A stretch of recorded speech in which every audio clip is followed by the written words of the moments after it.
오늘은 예수 향기 날리니라는 제목으로 함께 은혜를 나누겠습니다. 예전에 제가 살았던 아파트는 상당히 오래된 아파트입니다. 그런데 엘리베이터가 있긴 있었는데요. 제가 살던 또 층이 15층입니다. 15층 아파트에 15층에 살았습니다. 옛날 아파트고 또 엘리베이터가 구식이다 보니까 이 엘리베이터가 좁아서 몇 명 타지 못하고 또 굉장히 느립니다. 그래서 가끔씩 15층에서 1층 내려왔는데 아차! 빠뜨렸다 싶으면 다시 타고 올라가려면 한참 걸리고 다시 내려오려면 시간이 많이 걸립니다. 그런데 이 엘리베이터가 작고 또 오래 천천히 이렇게 운행해서 그런지 엘리베이터에 타게 되면 가끔씩 그 앞 사람의 향취가 납니다. 어떤 때는 진한 화장품 냄새가 풍길 때가 있어요. 이건 아마 이 아리따운 아가씨가 아침에 출근하면서 이렇게 탔었나 봅니다. 또 어떨 때는 이 달콤한 과자 냄새가 나기도 하죠. 아이들이 이 과자를 아마 엘리베이터 안에서 맛있는 과자를 먹었던 것 같습니다. 또 어떤 경우에는 엘리베이터 안에서 담배 냄새가 납니다. 요즘에 담배를 엘리베이터 안에서 피우는 사람은 없는데 아마도 엘리베이터를 타기 바로 직전까지 담배를 피우다가 엘리베이터를 탄 것 같습니다. 또 어떤 경우에는 쓰레기 냄새가 나죠. 엘리베이터 안에 쓰레기가 있을 리는 없는데 아마 쓰레기를 옮기느라고 그런 것 같습니다. 또 늦은 밤이면 그죠? 엘리베이터 안에 진한 술 냄새가 막 진동하는 것을 느낄 때도 있습니다. 그런 냄새를 맡을 때마다 문득 저 자신을 돌아보게 되죠. 내가 내린 뒤에 엘리베이터에는 어떤 냄새가 날까? 내가 내리고 나서 엘리베이터 안에서 어떤 냄새가 날까? 부디 좋은 냄새가 좀 나야 되겠는데 라는 생각이 들기도 합니다. 여러분이 떠난 자리에는 누구나 다 향취가 나는데 어떤 향기가 날 것 같습니까? 사람의 향취에는 코로 직접 맡을 수 없는 그런 냄새도 있습니다. 꼭 냄새만을 말하는 것은 아니지요. 흔히들 저 사람은 사람 냄새가 난다, 인간 냄새가 난다 라고 표현하기도 하고요. 또 저 사람은 구린내가 난다고 표현하기도 합니다. 이런 냄새들은 사람의 행동과 삶에서 풍기는 이미지를 냄새로 표현하고 있습니다. 그런 점에서 예수향기라는 것도 향기가 없잖아요. 그죠?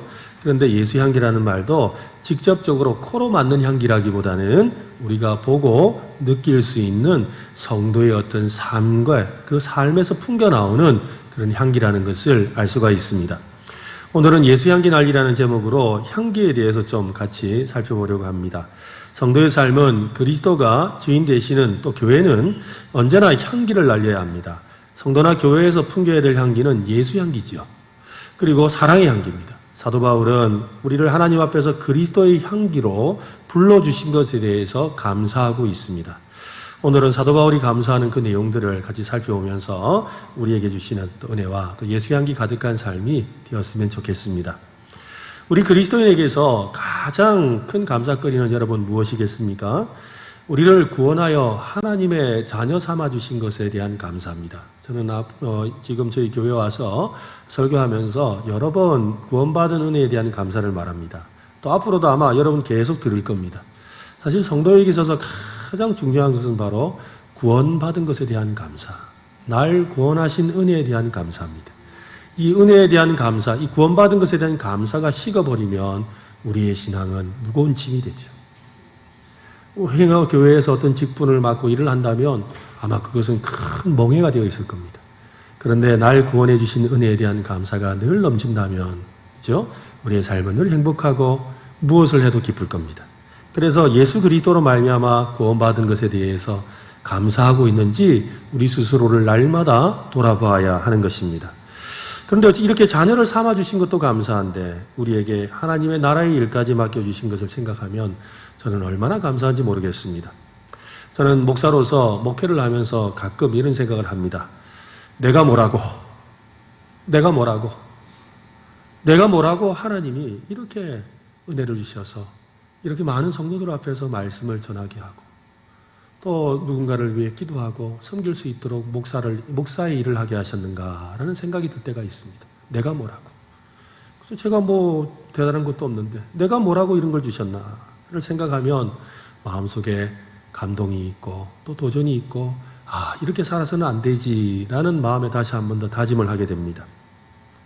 여러분도 마찬가지 아닙니까? 우리가 뭐라고? 하나님의 자녀 삼아주시고 날마다 이렇게 은혜를 주시니 우리가 어찌 감사하지 않을 수가 있겠습니까?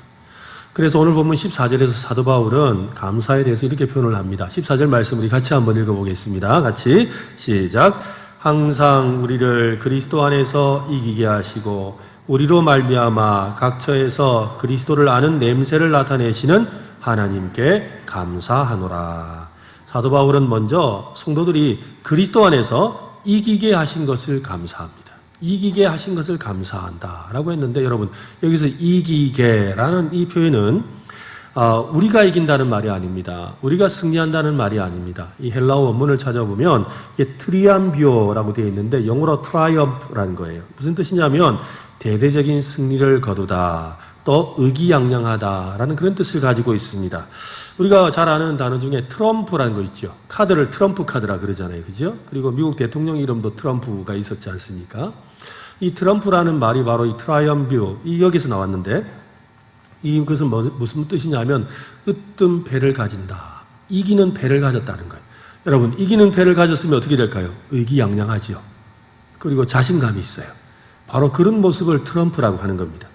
그래서 오늘 본문에서 이기게 하다, 트라이엄뷰라는 것은 바로 승리의 개선 행진으로 인도한다. 또 승리의 개선 행진에 참여한다. 즉 이기는 그 싸움에 또 아니면 이기고 난 사람들의 그 승리의 기쁨에 함께 참여한다라는 뜻을 가집니다. 그러니까 이 다른 번역 성경에서 이걸 좀 정확하게 표현을 하고 있는데요. 이렇게 표현을 합니다.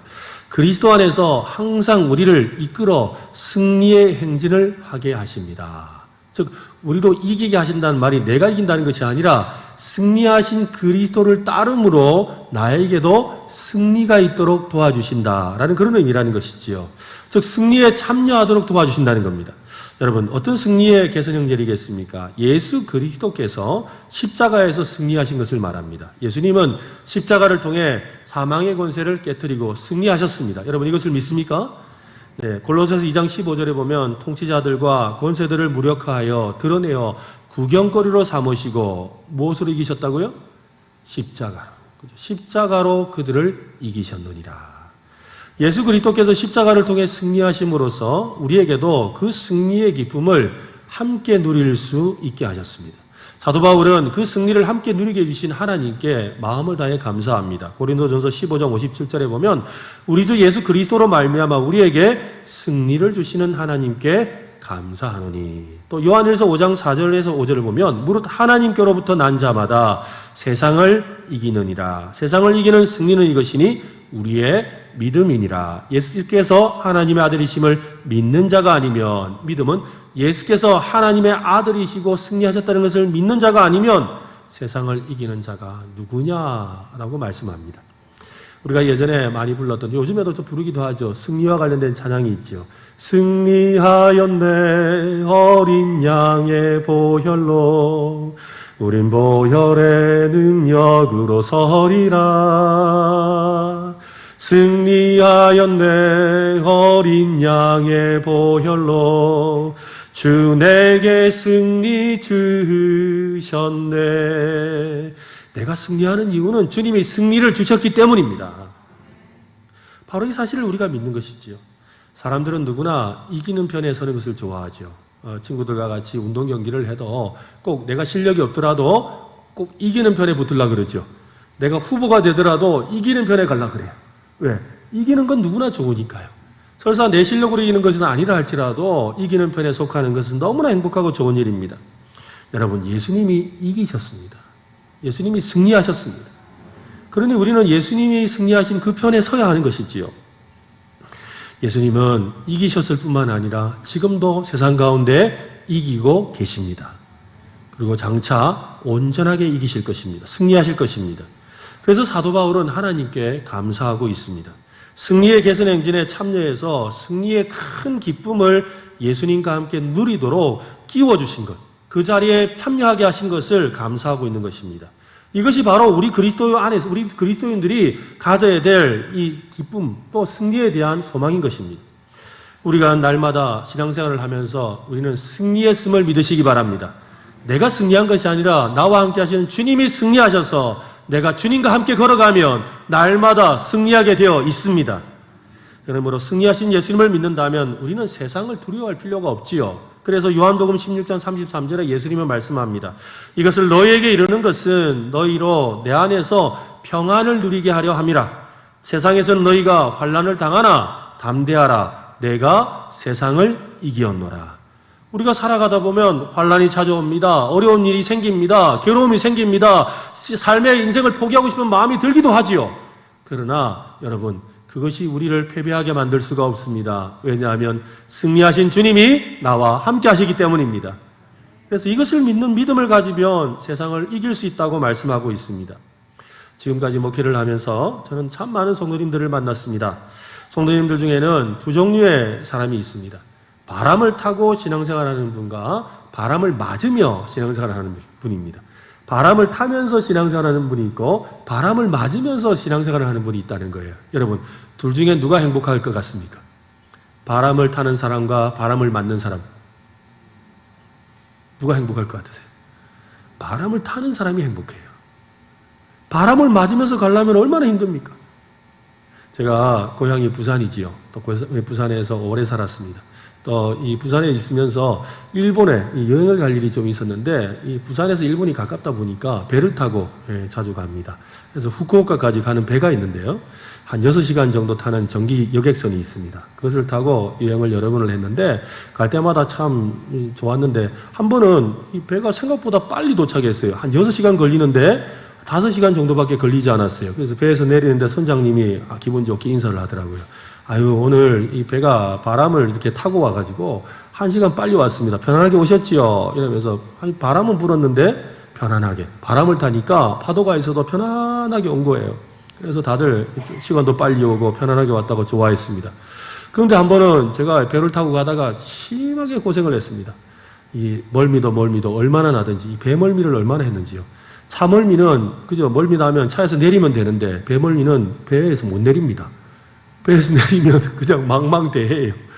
그러니까 내릴 수도 없고 배에서 꼬박 그냥 이 멀미를 하고 있어야 되는 거예요. 그런데 바깥을 보니까요, 바람이 얼마나 부는지 파도가 진짜 집채만한 파도라는데 집채보다 더 큰 것 같아요. 아파트를 삼킬 것 같아요.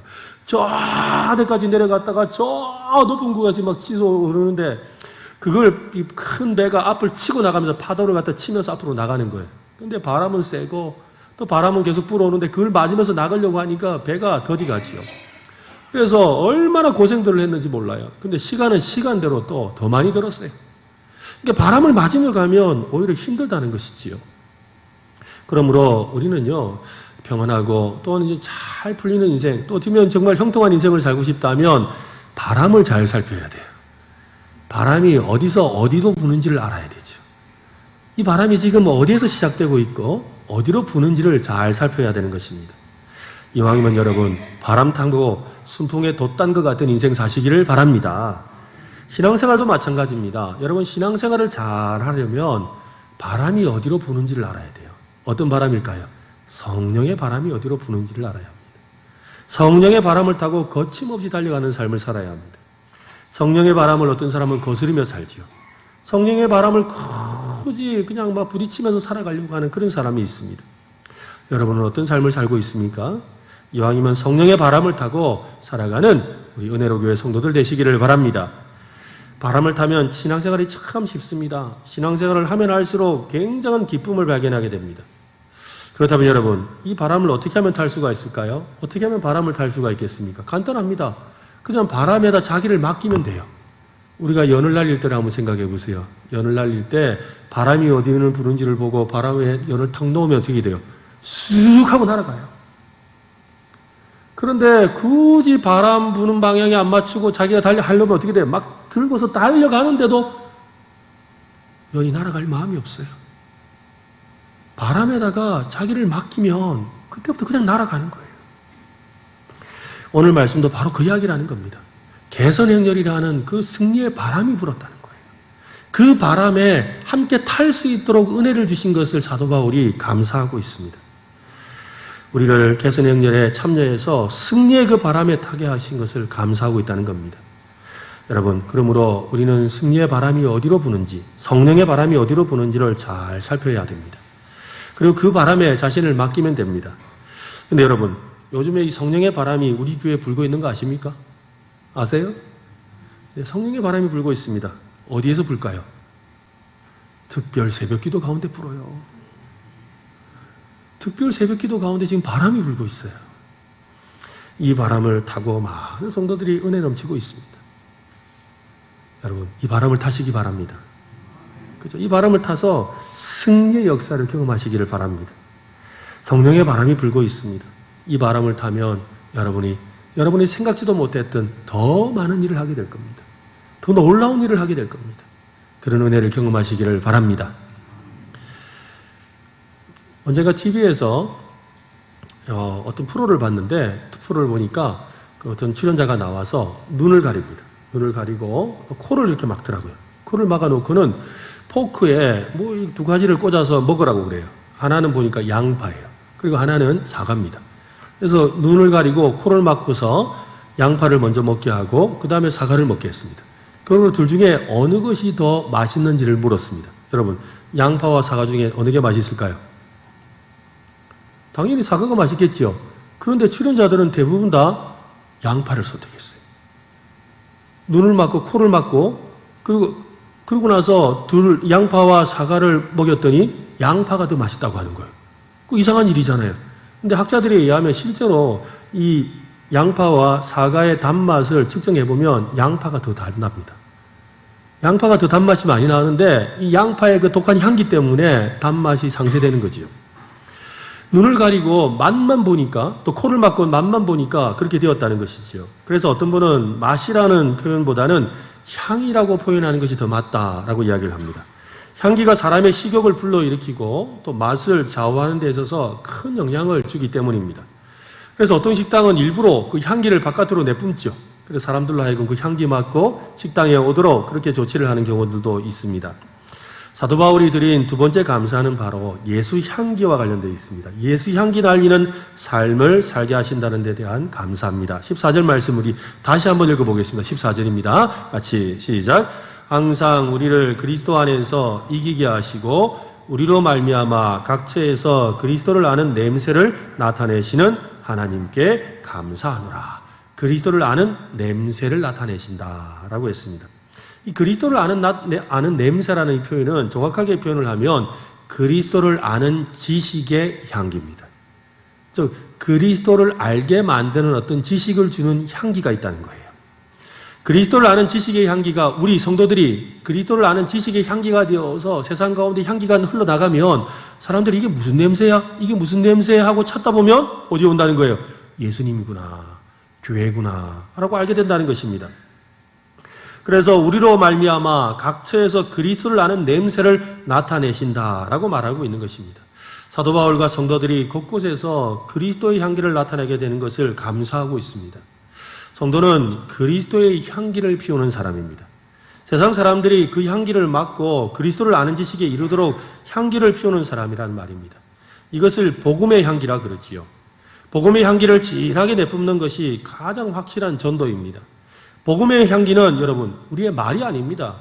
또 우리의 삶을 통해서 진하게 세상 가운데 퍼져나가는 거예요. 대체로 이 복음의 향기를 말이라고 생각하고 말을 그럴싸하게 했다가 사람들이 아이고 니 사는 거 보니까 아니더라. 그래서 오히려 어떻게 돼요? 복음의 문이 닫히는 경우들이 많을 보지 않습니까? 사람들은 처음부터 복음을 받아들이지 않습니다. 성도들이 자신의 삶을 통해서 피워내는 그리스도의 향기, 복음의 향기를 먼저 맡게 되어 있습니다. 그래서 가끔씩 그런 말을 듣죠. 내가 만약 종교를 가진다면 네가 믿는 기독교 믿을란다. 이 말은 무슨 말입니까?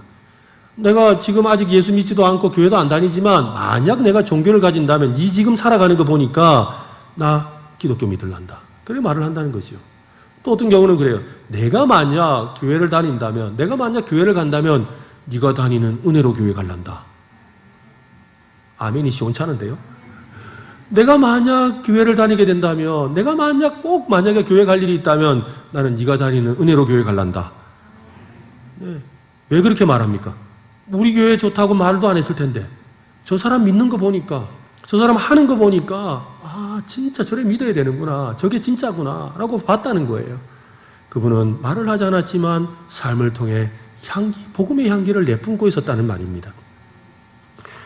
그 향기에 끌려서 그리스도의 복음을 듣게 되고 복음에 반응하게 되고 복음을 믿게 되는 것입니다. 하나님은 사람이 드리는 제물을 받으실 때 그 향기를 흠양하신다고 합니다. 그래서 출애굽기와 레위기에 보면 제사 제도에 대한 말씀들이 나옵니다. 근데 제사 제도에 대한 말씀들이 나오는데 그 내용들을 가만히 읽어보면 반드시 반복되는 내용이 있어요. 그 반복되는 표현이 있는데 그게 무엇이냐면 한번 따라합시다. 여호와께 향기로운 냄새.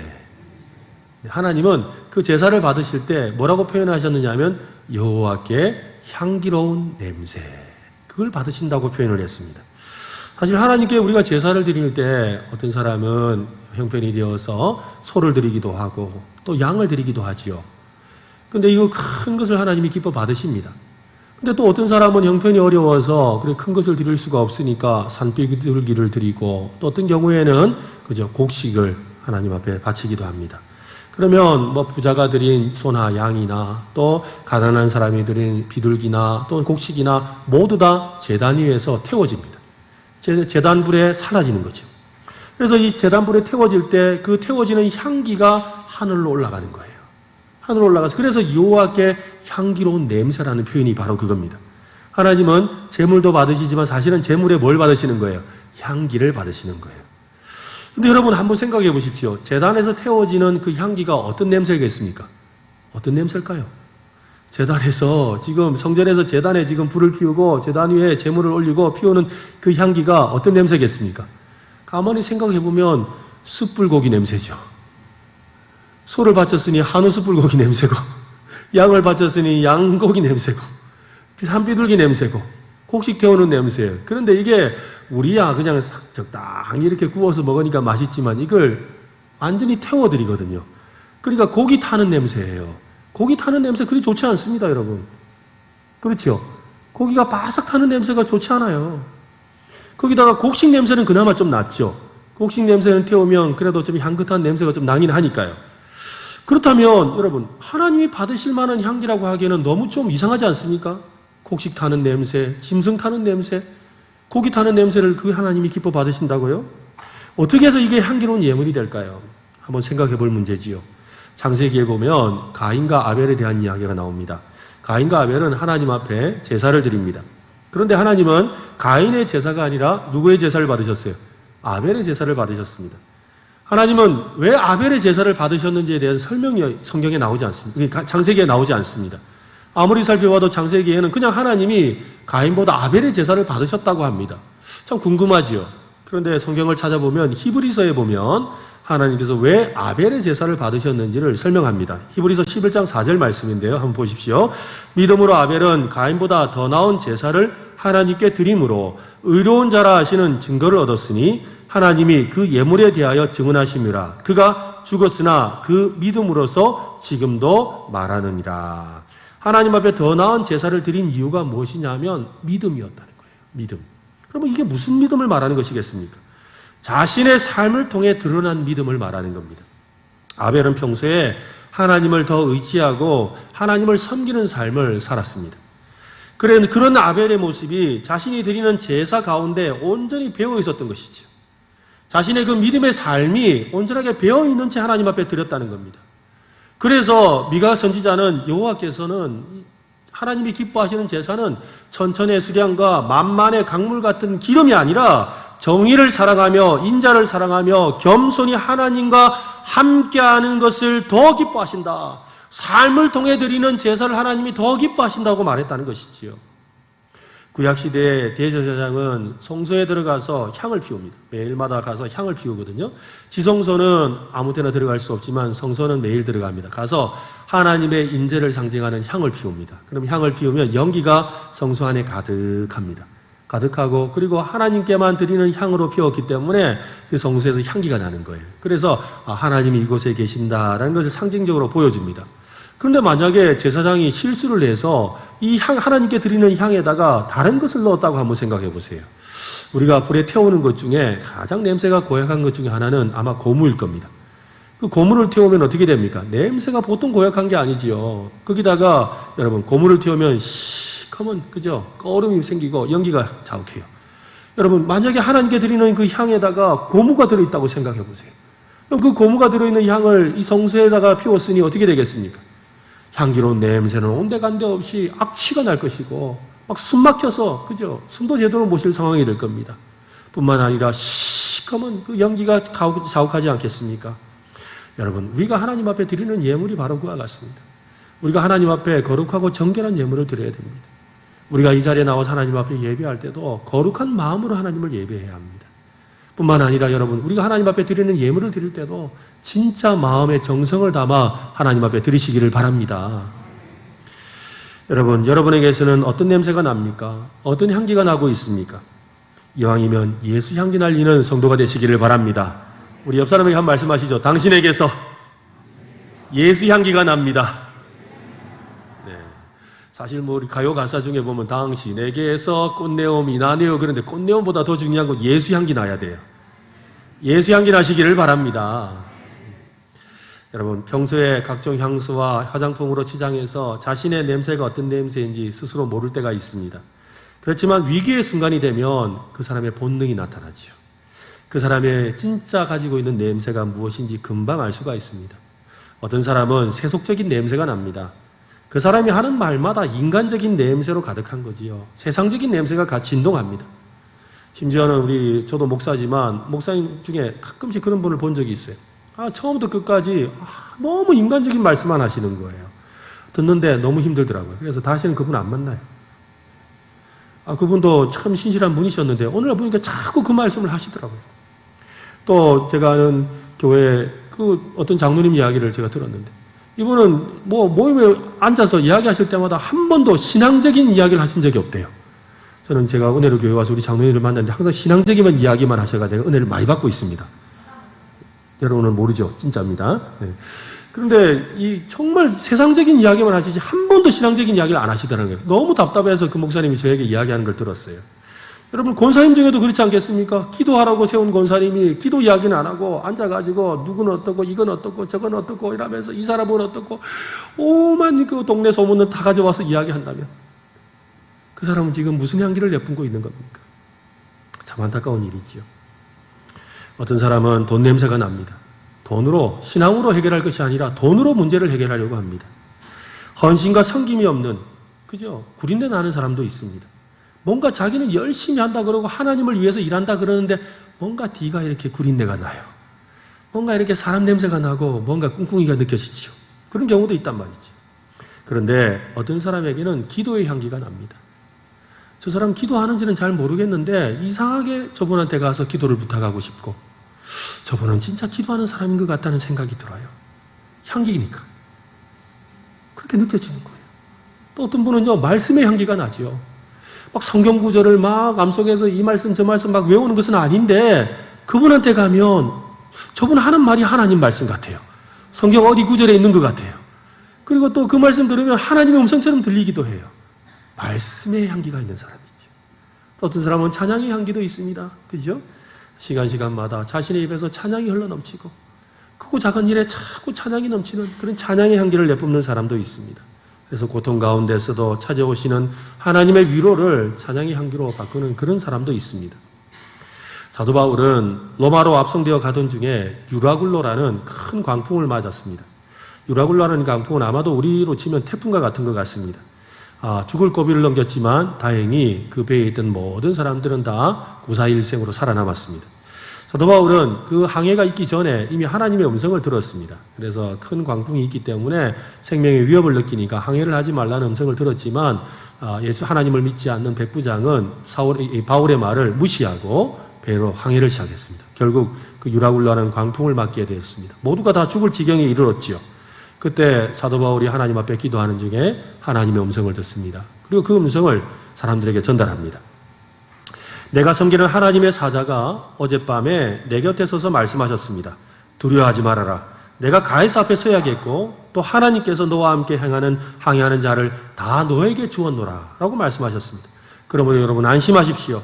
하나님이 말씀하신 그대로 될 줄로 믿습니다 라고 말했을 때 사람들이 처음에는 웃기는 소리라고 안 들었지만 확신을 갖고 말하는 이 바울의 이야기를 듣고 모두가 신뢰하게 되었죠. 그리고 파손의 위험, 생명을 잃을 것 같은 크고 두려운 상황 가운데서 사도 바울의 말 속에 풍기는 그 진한 향기, 믿음의 향기, 하나님을 신뢰하는 그 믿음의 향기를 그들이 믿었던 거예요. 그래서 결국은 어떻게 되었습니까? 그 구사일생으로 살아남게 되었다는 것이지요. 여러분은 지금 어떤 향기나는 삶을 삽니까?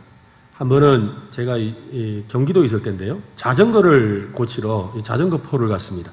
자전거 포를 갔는데 좀 늦은 시간에 갔더니 이 주인이 이렇게 문을 닫고 있어요. 문을 셔터를 내리고 있는데, 아유, 아저씨 죄송한데 자전거 좀 고치러 왔는데요. 라고 그러니까, 이 밤에요? 그래요. 그래서, 그래도 자전거를 좀 고쳐야 되는데요. 그러니까 다시 문을 여시더라고요.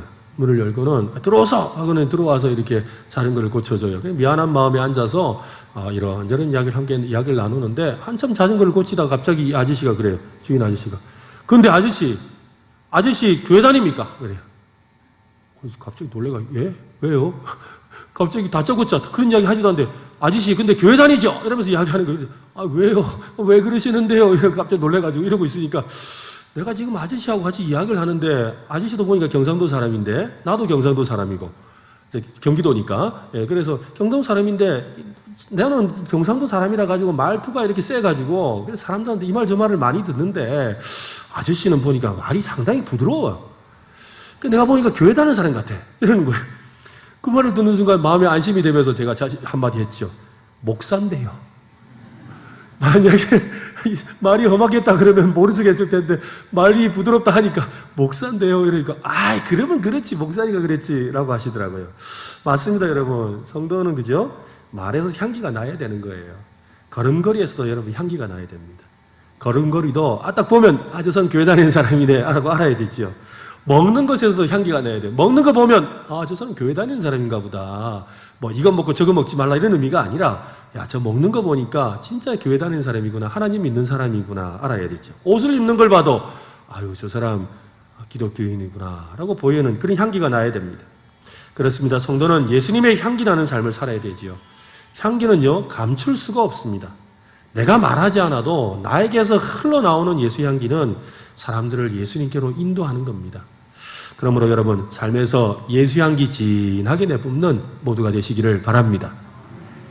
사도 바울이 사역하던 당시에 이 로마 군사들은 전쟁에서 승리하고 고향으로 돌아올 때가 되면 큰 축제 행제를 벌입니다. 즉 개선 행진이 이루어지는 거죠. 앞에 장군이 서고 그 다음에 또 군사들이 막 따라옵니다. 그러면 그 뒤에는 이 전쟁에서 패배한 포로들이 따라옵니다. 그리고 그 너머에 또 이제 백성들이 그 환호하면서 승리의 기쁨을 함께 누린다고 큰 행렬이 지나가게 됩니다. 이때 이 행렬 가운데 특별한 것이 하나가 있는데 그게 뭐냐면 바로 향로입니다. 향로. 향을 피우는 향로가 있어요. 이 향로를 들고 따라옵니다. 이 향로가 향이 나오는데 이 향이 바로 승리의 향입니다. 즉 승리할 때 피우는 향기예요. 그래서 이 향기가 진하게 울려 퍼지면 사람들이 승리했구나 하고 알지요. 그런데 이 향기를 지독히도 싫어하는 사람들이 있어요. 누구겠습니까? 바로 이 개선 행진에 따라오는 패배한 포로들이에요. 이 포로들은 이 향기를 맡으면 무슨 생각이 드느냐 하면 곧 죽겠구나. 큰일 났다. 이제 죽는구나. 그 생각을 하는 거예요. 한 향기를 가지고 어떤 사람들은 우리가 승리했구나. 이제 드디어 우리가 승리했구나 하고 기뻐하는데 어떤 사람들은 죽었다고 생각한다는 거예요. 사도 바울은 또 그때 당시에 우리 고린도에 있던 성도들은 이 사실을 너무나 잘 알고 있었습니다. 그래서 오늘 본문에서 그렇게 말을 합니다. 오늘 보면 15절과 16절을 한번 보십시오. 우리는 구원받는 자들에게나 망하는 자들에게나 하나님 앞에서 그리스도의 향기니 이 사람에게는 사망으로부터 사망에 이르는 냄새요. 즉 예수님을 믿지 않는 사람에게는 우리 예수 그리스도의 향기가 사망에서 사망에 이르는 죽음의 향기처럼 느껴지고 저 사람에게는 생명으로부터 생명에 이르는 냄새라. 어떤 사람에게는 생명을 얻는 구원의 냄새로 나타난다고 말씀하고 있습니다. 예수 그리스도의 향기, 복음의 향기는 구원을 얻는 자에게는 보배롭고 소중한 향기입니다. 하지만 믿지 않는 사람에게는 사망에 이르는 냄새에 불과합니다. 사람들이 가끔씩 우리 많이 모여있는 곳에 가서 전도할 때가 있지요. 저희도 사람들이 모여있는 역전이나 아니면 시내 한복판에서 이렇게 전도를 합니다. 그러다 보면 청년들과 같이 하니까 찬양을 막 해요. 찬양을 하는데 막 이렇게 즐겁게 찬양을 하면 사람들이 가다가 구경하기도 하고, 또 어떤 분은 와서 이렇게 같이 막 즐거워해서 박수치고 찬양을 해요. 그래서 옆에 가서 물어보죠. 아니 선생님 저기 혹시 교회 다니세요? 그러면 안 다녀요 그래요. 아니 근데 왜 교회 와서 그러세요? 그러니까 아니 이렇게 노래하는 거 보니까 너무 좋아 보여가지고 옆에서 같이 신이 나서 하는 겁니다. 그래요. 참 보기가 좋으니까 좋지요. 그래서 같이 노래 부르고 찬양하다가 나중에 그분에게 복음을 전하고 예수를 믿게 되는 경우가 있습니다. 근데 어떤 경우에는 똑같은 자리에서 찬양을 하는데 뭐 그렇게 크게 뭐 찬양하는 것도 아닌데 갑자기 와가지고 시끄러워 죽겠다고 막 당장에 그만두라고 막 소리를 쳐요. 그런데 가만히 보면 옆에서 지금 다른 집에서 스피커 틀어놓고 노래 틀어놓으면 그거는 시끄럽다 안 하고 이 찬양 부르는 거 가지고 막 시끄럽다고 뭐라 그러는 거예요. 여러분, 이 사람이 왜 시끄럽다고 할까요? 사실은 뭡니까? 지금 이 복음의 향기가 이 사람의 코를 찌르는 거예요. 근데 코를 찌르는데 이 향기가 무슨 냄새처럼 느껴지는 거예요? 사망의 향기로. 역겨운 냄새로 들리는 거예요. 왜? 그의 영혼이 죽어 있으니까. 그 향기, 복음의 향기가 어떤 사람에는 향기로 와닿는데 어떤 사람은 역겨운 냄새가 되어 있었다는 것이지요. 복음의 향기는 언제나 상반된 반응을 일으킵니다. 복음의 향기가 진하게 퍼지면 반드시 회개가 일어나든지 아니면 거부하든지 서로 다른 반응이 나타난다는 겁니다. 이러한 상반된 반응에도 불구하고 우리가 담대히 복음을 전해야 합니다. 사도 바울이 사울이었던 시절을 한번 생각해 보면 그렇습니다. 사도 바울이 사울이었던 시절에 사울이 이 스데반의 복음 전하는 자리에 있었습니다. 스데반이 하나님 나라의 복음을 담대하게 전했지요. 그 말을 듣는 중에 어떤 사람들은 예수를 믿었지만 대부분의 사람들은 그 말을 듣다가 화가 치밀어 올랐어요. 극도로 분노해가지고 그 자리에서 돌을 들고 스데반을 쳐 죽였어요. 그래서 스데반이 순교했던 겁니다. 하나님 나라의 복음을 전하는데 그 복음을 듣고서 사람들이 너무 화가 나가지고 돌을 들어서 스데반을 쳐 죽였어요. 스데반을 쳐 죽이던 그 자리에 사울이 있었습니다. 그도 동일하게 아마 무슨 일을 했든지 했을 거예요. 그런데 이 현장에서 스데반이 하는 말을 듣고서 그는 심각하게 생각을 했지요. 야, 이거 큰일 났다. 예수라는 도를 믿는 이 사람들이 보통이 아니구나. 이러다가 우리가 믿는 우리 유대교가 큰일 나겠구나 하고 생각을 합니다. 그래서 이 의분을 갖게 되었어요. 그 의분을 가지고 제사장에게 찾아갑니다. 가서 내가 지금 그 예수라는 도를 따르는 사람들 내가 다 잡아서 내가 올 테니까 나에게 고난을 좀 주시오. 나에게 그 사람들을 사로잡을 수 있는 고난을 주시오. 라고 해서 그 고난을 받습니다. 그리고 당시에 예수를 믿는 사람들이 모였다고 소문난 다메섹으로 그가 가는 길이지요. 그가 다메섹으로 가다가 어떻게 합니까? 호련히 큰 광채를 보죠. 그 광채 가운데 그가 음성을 듣습니다. 사울아, 사울아 하는 음성을 듣죠. 그때 누구십니까? 누구십니까? 물으니까 뭐라 그럽니까? 사울아, 네가 박해하는 예수다. 바로 예수님을 만나게 된 거예요. 그는 예수님을 만나고 나서 다메섹에 가서 아나니아라는 선지자를 만나서 예수 그리스도의 복음을 듣게 됐죠. 여러분, 스데반에게 들었던 복음과 아나니아에게서 들었던 복음은 동일한 복음이었습니다. 그런데 이 한 사람 사울은 한때는 그것을 사망의 냄새로 알았는데 지금은 복음의 향기로 받아들이고 있다는 것이지요. 여러분, 이것은 우리에게 무엇을 말합니까? 설사 사람들이 우리에게 복음을 전할 때 그 복음을 가지고 이러쿵저러쿵 이야기해도 우리는 예수 향기 날리는 삶을 살기만 하면 그 향기가 사람들을 변화시킬 줄로 믿으시기를 바랍니다. 그러므로 우리는 날마다 포기하지 말아야 합니다. 때가 이르면 반드시 생명의 향기를 맡게 될 것입니다. 우리가 해야 할 일은 삶을 통해서 또 말과 행실을 통해서 복음의 향기를 더욱 진하게 내뿜는 것입니다. 성도들이 각자의 자리에서 그렇게 예수 향기, 복음의 향기를 내뿜을 때 여러분, 우리 은혜로 교회도 향기 충만한 교회가 될 줄로 믿습니다. 오늘 말씀을 마무리하면서 이런 생각을 해봤습니다. 왜 복음을 또 예수님을 향기로 표현했을까라는 거죠. 향기는 여러 가지 특징이 있지만 그 중에 하나는 스며들지 않는 곳이 없습니다. 한번 향기가 배어들면 좀처럼 사라지지 않습니다. 아무리 닫혀있는 방이라도 어느새 스며들어갑니다. 그리고 향기는 더러운 냄새를 없애고 향긋하게 바꾸지요. 있는 듯 없는 듯 소리 소문 없이 생활 속으로 스며들고 배어드는 것이 바로 향기라는 거예요. 즉 오늘 우리가 향기 나는 삶을 살면 그 향기가 주변 사람들에게 또 우리 교회가 향기 나는 교회가 되면 이 주변 지역에 그 향기가 퍼져나가서 하나님의 영광이 나타나게 될 줄로 믿습니다. 그죠? 스며들고 배어드는 예수의 향기, 복음의 향기를 충만한 오늘 저와 여러분 되시기를, 또 우리 교회가 되기를 예수님의 이름으로 축원합니다.